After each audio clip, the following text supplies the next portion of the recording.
Assalamualaikum students, welcome to my YouTube channel SMA collegiate. Students, आज जैसा कि आप लोगों को पता है कि आप लोगों का केमिस्ट्री का पेपर होने वाला है, बोर्ड का फर्स्ट ईयर का।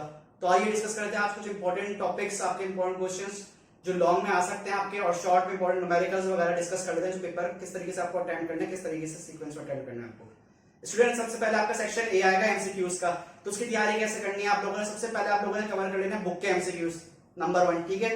नंबर 2 आप लोगों ने मॉडल पेपर के एमसीक्यूज कवर करने हैं, और नंबर 3 आप लोग पीसी के एमसीक्यूज कवर कर लेंगे जो साल के 2021 के, जो कि मैं अपने सेपरेट वीडियो में, नेक्स्ट वीडियो में अपने यूट्यूब चैनल पर अपलोड भी कर दूंगा, पीसी के एमसीक्यूज और मॉडल पेपर वगैरह के एमसीक्यूज। तो आप लोग वहां से उसको जरूर कवर कर लेंगे। इस तरीके से आपको सेक्शन ए के आपके एमसीक्यूज कवर हो जाएंगे और आपके 43 मार्क्स उसमें से आ सकते हैं, ठीक है। पहला बुक का, दूसरा मॉडल पेपर का और तीसरा पीसी के एमसीक्यूज का। अब बात करें सेक्शन बी पे।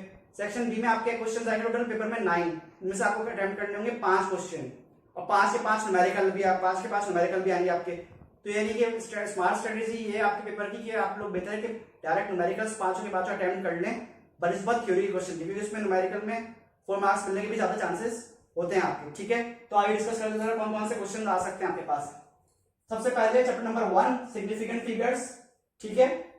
इसकी डेफिनेशन इंपॉर्टेंट है। उसके बाद EF empirical formula, molecular formula और स्टोइचियोमेट्री, इन चारों की डेफिनेशन बहुत इंपॉर्टेंट है, तो इनको अच्छे तरीके से कवर कर लीजिएगा। उसके बाद इस चैप्टर के न्यूमेरिकल्स की बात कर लेते हैं, जो एम्पिरिकल फार्मूला और मॉलिक्यूलर फार्मूला और न्यूमेरिकल्स में कौन से इंपॉर्टेंट है। 1986 का इंपॉर्टेंट है, 89, 97, 98, 2001, 2003 मेडिकल, इन और 2007 और 2014 इनके न्यूमेरिकल्स जरूर सॉल्व करके जाइएगा आप लोग। इंशाल्लाह इनसे बाहर न्यूमेरिकल एक्सपर्ट के नहीं आएंगे, इस तरीके इस टाइप के न्यूमेरिकल्स आपको देंगे पेपर में, ठीक है। और सेक्शन बी में जरूर न्यूमेरिकल आएगा चैप्टर नंबर 1 का लाजमी। उसके बाद आ जाइए मोल के न्यूमेरिकल्स, जो आपका मोल का टॉपिक है, उसमें कौन सा न्यूमेरिकल 98, 2002 एम मेडिकल, 2003 मेडिकल, ठीक है। ये भी वो आपको ये तो शॉर्ट में दे सकते हैं, फिर एमसीक्यू वगैरह में पूछ सकता है आपसे इसमें शॉर्ट उसमें, ठीक है। स्टोइचियोमेट्री कौन से न्यूमेरिकल्स आपके पास, स्टोइचियोमेट्री के न्यूमेरिकल्स 1985, 2003 इंजीनियरिंग और 2011, ये भी वो चाहे तो शॉर्ट में भी दे सकता है आपको, ठीक है। और न्यूमेरिकल रिएक्टर के कौन से न्यूमेरिकल इंपॉर्टेंट, 2009, 2012, 2014, ये न्यूमेरिकल्स आप लोग यहाँ से कवर कर लीजिएगा। और बुक के न्यूमेरिकल्स कौन से, क्वेश्चन नंबर 12 पेज 28 और एग्जाम्पल पेज 25, ये दोनों बुक के न्यूमेरिकल्स भी याद से कवर करके जाइएगा, हो सकता है ये भी आपसे शॉर्ट में पूछ ले वो। उसके बाद आप लोग सिग्निफिकेंट फिगर का जो न्यूमेरिकल है वो आप लोग ब्लैंक्स में कवर कर लीजिए। सिग्निफिकेंट फिगर वो अक्सर इसमें से एक दो एमसीक्यूज आपसे पूछ लेते हैं सिग्निफिकेंट फिगर ब्लैंक्स में, चैप्टर नंबर 1 की। चैप्टर नंबर 2 में जो आप लोग कवर करेंगे topics postulates of kind and molecular theory, ये टॉपिक इंपॉर्टेंट, इसको जरूर कवर करिएगा। Boys law, Charles law, grams law, इसकी स्टेटमेंट भी करिएगा, इसकी डेफिनेशन वगैरह, मैथमेटिकल एक्सप्रेशन वगैरह, पूरे इसके लॉ ड्राइव करने का तरीका इस तरीके से कवर कर लेगा, इसकी ग्राफिकल रिप्रेजेंटेशन वगैरह भी, ठीक है। उसके बाद आइए वॉल विस्कोसिटी, डेफिनेशन कौन कौन से आ सकते हैं, viscosity, surface tension, vapour pressure, evaporation, boiling point, इन पांचों के डेफिनेशन इस तरीके से कवर कर लीजिएगा। और जनरल गैस इक्वेशन, इसी के साथ वैल्यू ऑफ आर, इस टॉपिक को भी अच्छे से कवर कर लीजिएगा आप लोग। वैल्यू ऑफ आर को, ठीक है। न्यूमेरिकल्स कौन कौन से चैप्टर से इंपॉर्टेंट है गैस लॉ के, 1995, 94, 96, 98, 2000, 2002 इंजीनियरिंग, 2003 इंजीनियरिंग, 2004, 2008, 2010, 12 और 13, ये सारे न्यूमेरिकल्स आप लोगों ने यहाँ से कवर कर लेने हैं। इंशाल्लाह इनसे बाहर एक्सपेक्टेड के नहीं आएंगे, इनसे कवर कर लेंगे तो आप लोग तकरीबन सेफ साइड पर हो जाएंगे। चैप्टर नंबर 3 पे आपका जो topic important, starch tube experiment, इसको हम क्रूक्स ट्यूब एक्सपेरिमेंट भी बोलते हैं, ठीक है। इसका दूसरा नाम क्रूक्स ट्यूब एक्सपेरिमेंट नाम से भी आ सकता है आपके पास। दूसरा टॉपिक है properties of cathode and canal raise, ठीक है, इसको भी अच्छे से कवर कर लीजिएगा। रेडियोएक्टिविटी और उसकी प्रॉपर्टीज, बोर्ड एटॉमिक मॉडल और उसकी डेरिवेशन, बोर्ड एटॉमिक मॉडल और उसकी डेरिवेशन, ठीक है। उसके बाद rule of electronic configuration, rules अच्छे तरीके से कवर कर लीजिएगा। कौन कौन से इसमें इलेक्ट्रॉनिक कॉन्फिगरेशन ज्यादा इंपॉर्टेंट है, वैसे तो सारी आप लोग कवर कीजिए इलेक्ट्रॉनिक कॉन्फिगरेशन, कोई भी नहीं छोड़ेगा। Z = 24, Z = 29, Z = 40, 41, 42, 34, इनको खास तौर से अच्छे से कवर कर लीजिएगा। न्यूमेरिकल्स कौन कौन से आ सकते हैं चैप्टर में, 1986, 1987, 2011, 12, 13, 14, 12, 13, 14 को यहाँ से देख लिया, क्योंकि उसमें जो है रूल की वॉयलेशन वगैरह, इलेक्ट्रॉनिक कॉन्फिगरेशन वगैरह भी है। इसके अलावा आप लोग इसमें वो भी पूछ सकते हैं आपसे कि कौन से रूल की वॉयलेशन हो रही है, मतलब following rule is violated, SPDF shape का ऑर्बिटल वगैरह, वो भी इसमें पूछ सकता है। तो इन क्वेश्चन को यहाँ से कवर कर लीजिएगा। पहले इन क्वेश्चंस को आप लोग कॉपी कर लें, इसके बाद मैं चैप्टर नंबर 4, 5, 6, 7 और 8 के आप लोगों को इंपॉर्टेंट लॉन्ग क्वेश्चंस और न्यूमेरिकल्स बताऊंगा।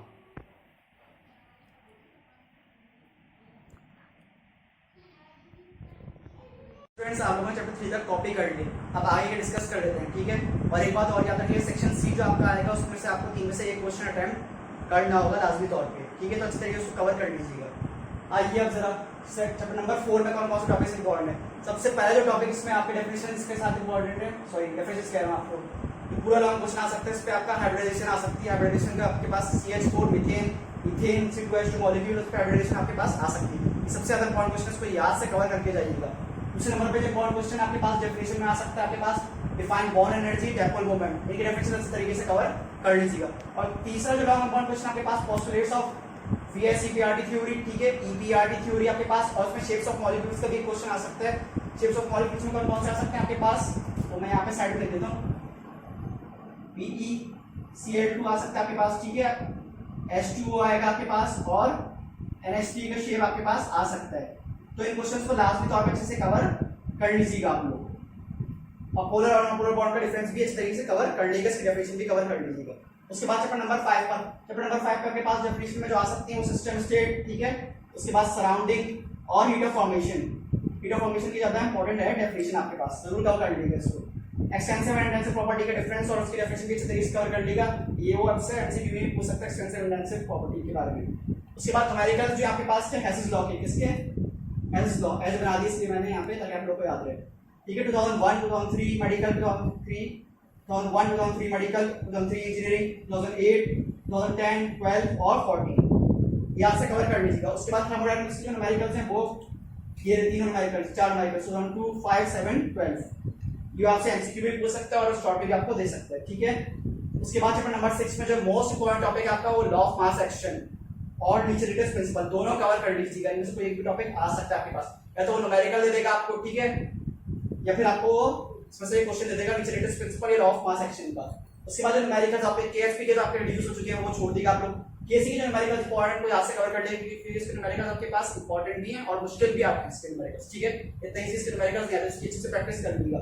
87 1987 1983 96 99 2000 2002 मेडिकल और 2002 इंजीनियरिंग, 2004 2006 2008 2009 2010 13 और 14, इनको न्यूमेरिकल्स को याद तरीके से लिखकर उनकी प्रैक्टिस कवर कर लीजिएगा। चैप्टर नंबर 7 में ऑक्सीडेशन रिडक्शन, ऑक्सीडेशन नंबर और इंडिकेटर्स, इंडिकेटर्स का जो टॉपिक है मैं इसको हाईलाइट कर रहा हूं, इसको एमसीक्यूज के लिए आप खास तौर से देखिएगा, इसकी डेफिनेशन भी और इसकी एमसीक्यूज के रेड का होगा, ग्रीन का होगा, ब्लू का होगा, ठीक है। इसको याद से कवर कर लीजिएगा, ठीक है। उसके बाद आरएस थ्योरी का एक ही टॉपिक है उस चैप्टर में, लास्ट भी कवर कर लीजिएगा इंशाल्लाह, ये हो सकता है आज आपके लॉग में। उसके बाद न्यूमेरिकल्स जो आपके वो मिक्सअप है मैंने किया, जिसमें अंडरलाइन हुआ है वो ऑक्सीडेशन नंबर वाले, इसमें अंडरलाइन नहीं हुआ है न्यूमेरिकल वो आपके पास बैलेंसिंग ऑफ केमिकल इक्वेशन जो एसिडिक और बेसिक का है, ठीक है। 2002 मेडिकल, 2004 7 10 13 14 पीएच के न्यूमेरिकल इसमें हमारे जो अंडरलाइन हुए हैं याद से कवर कर लीजिएगा इसको, वो एमसीक्यू में आपसे पूछ सकते हैं। ऑक्सीडेशन नंबर का जो न्यूमेरिकल वो आपसे एमसीक्यू में भी पूछ सकता है वो, ठीक है। किस एलिमेंट की ऑक्सीडेशन स्टेटस सीआर की क्या है या एस की क्या है, के की क्या है, सो याद से कवर कर लीजिए। उसके बाद नंबर 8 लास्ट चैप्टर जो आपका है उसमें डेफिनेशन कौन सी आ सकती है, rate of reaction, velocity of reaction, इन दोनों के डेफिनेशन तरीके से कवर कर लीजिएगा। Factors affecting rate of reaction ये सवाल बड़ा इंपॉर्टेंट है, ठीक है, इसको भी अच्छे से कवर कर लीजिएगा आप। न्यूमेरिकल्स कौन से आपके पास रेट ऑफ रिएक्शन और मॉलिक्यूलर ऑर्डर वाला जो न्यूमेरिकल्स इसमें आपके पास 1998 2000 2001 2002 7 12 15 और 18, इन न्यूमेरिकल्स को ऐसे अच्छे से कवर कर लीजिएगा। डेफिनेशन मैंने आपके पास चैप्टर वाइज लिखी है, इंशाल्लाह इनसे बाहर एक्सपेक्ट है कि नहीं आएंगी, तो ये डेफिनेशन जरूर कवर कर लीजिए जो 1 से 8 तक की मैंने डेफिनेशन लिखी है, डिफाइन वाले जो आपको क्वेश्चन भी बताएं। उसके बाद डिफरेंसेस, साइड डिफरेंसेस मैंने एक जगह पे लिख दी है आपको, यहाँ से कवर कर लीजिएगा इंशाल्लाह, इनमें से एक्सपेक्ट है कि आएंगे 90% तक चांसेस इनमें आएंगे। आइसोमॉर्फिज्म, पॉलीमॉर्फिज्म, ठीक है, orbital principal and azimuthal quantum number, इसका भी यहाँ से कवर कर लीजिएगा। सिग्मा पाई बॉन्ड और पॉजिटिव नेगेटिव कैटलिस्ट, ठीक है। और एक और इसमें कवर कर लीजिएगा आप लोग हाइड्रेशन हाइड्रोलाइसिस, हाइड्रेशन/हाइड्रोलाइसिस, ठीक है। तो सारे वो इंपॉर्टेंट न्यूमेरिकल्स थे और इंपॉर्टेंट क्वेश्चंस मैंने आपको बताया, ठीक है। अब पेपर की प्रेजेंटेशन किस तरीके से करनी है, एक क्वेश्चन आप एक पेज पर करिएगा, न्यूमेरिकल अटेम्प्ट कर रहे हैं तो एक पेज पर एक न्यूमेरिकल करिएगा, data given, required, formula, solution और रिजल्ट और यूनिट, इस तरीके से एक पेज पे एक न्यूमेरिकल आप लोग कवर करिएगा। अगर क्वेरी का क्वेश्चन कर देते हैं तो वो भी एक पेज पर एक क्वेश्चन कवर कीजिएगा। इस तरीके से सेक्शन सी कोई क्वेश्चन करते हैं तो एक पेज पर एक क्वेश्चन कीजिएगा, भले आपकी जगह कहीं भी बच रही हो उसको फिर अगले पेज पे नेक्स्ट क्वेश्चन स्टार्ट कीजिएगा, प्रॉपर काम कीजिएगा, प्रॉपर प्रेजेंटेशन कीजिएगा, ठीक है। न्यूमेरिकल्स को मैंने बता दिया किस तरीके से आपको करना है, एमसीक्यूज का भी मैंने बता दिया आपको, एमसीक्यूज की मैं एक सेपरेट वीडियो अपलोड कर दूंगा नेक्स्ट में। प्रेजेंटेशन मैंने बता दी, क्योंकि याद है केमिस्ट्री एमसीक्यूज भी थोड़े से मुश्किल आते हैं, और दूसरा है कि केमिस्ट्री में जो आपकी चेकिंग होती है बोर्ड की, वो थोड़ी सी स्ट्रिक्ट होती है, इतने इजीली नंबर आपके नहीं मिल पाते फर्स्ट ईयर में खास तौर पे। तो अच्छे तरीके से प्रैक्टिस कीजिएगा, अच्छे तरीके खुले खुले काम कीजिएगा, पेज पे एक पेज पर एक क्वेश्चन कवर करिएगा। अच्छा, जितने भी नए स्टूडेंट्स हैं सबसे रिक्वेस्ट है कि वैसे में कॉलेज यूट्यूब चैनल को जरूर सब्सक्राइब करें, ताकि उनके पास और भी सब्जेक्ट्स के इंपॉर्टेंट क्वेश्चंस आ जाएं फर्स्ट ईयर के। फिजिक्स, केमिस्ट्री, जूलॉजी, बॉटनी के मैंने सबके अपलोड कर दिए हैं ऐसे कॉलेज यूट्यूब चैनल पर, तो आप लोग वो वहां से देख सकते हैं। वहां पे आप लोग सारे क्वेश्चंस देख लीजिएगा। सब कॉलेज यूट्यूब चैनल को सब्सक्राइब करके अपने फ्रेंड्स के साथ ज़्यादा से ज़्यादा शेयर कर दिए, कोचिंग और कॉलेज से फ्रेंड्स के साथ जो भी, ताकि वो भी अच्छे तरीके से तैयारी कवर कर लें। अल्लाह।